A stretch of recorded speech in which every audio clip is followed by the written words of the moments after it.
असां जेड़े वेले फैक्ट्री चों शाम ਦਾ ਖਾਣਾ ਖਾ ਕੇ ਤੇ ਆਪਣਾ ਕੁਆਟਰ ਵਾਲੀ ਸਾਈਡ ਤੋਂ ਵੈਂਦੇ ਪਿਆ ਸੇ ਤੇ ਬੱਚਿਆਂ ਦੀ 6 ਨਾਲ ਬੱਚੇ ਹਨ ਜਿਨ੍ਹਾਂ ਦੀ ਦੀਦ ਪਈ ਏ। ਇਹ ਕੋਈ ਘੋੜੇ ਤੇ ਕੋਈ ਉੱਠ ਖੜੇ हैं। खैर असां भी डिठे असां अगां लगे गए हैं बंदे।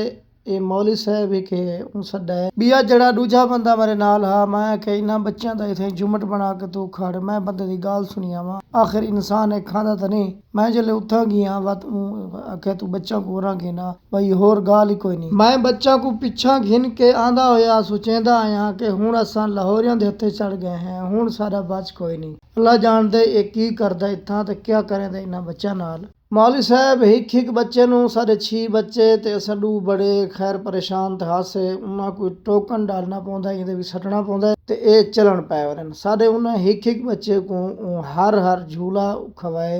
ई गाल दा साकू इल्म हा जो ई सकन पैसे ते गिनने भी गिनने। ई गाल दा इल्म ना हा कि कितने गिनने नहीं। सारे कोल 6 बच्चे हैं वन को वन ते झूले हैं उनदे कोल।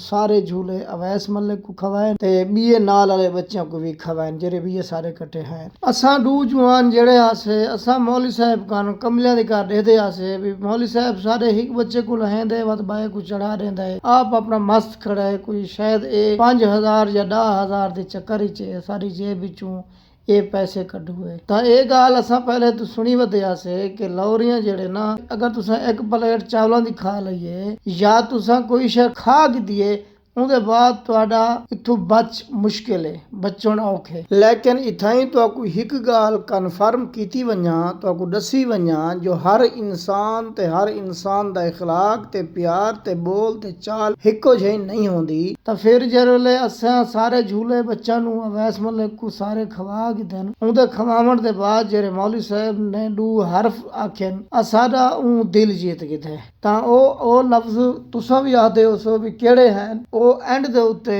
तुसां भी सुन के वैसो ते भाई मौली साहब ने साकू 2 लफ्ज आखिरी केड़े जेड़े आखन तुसां ओ खुद आप मुलाहिजा करो। मेरे तो ठीक है बस दुआ याद रखूंगा।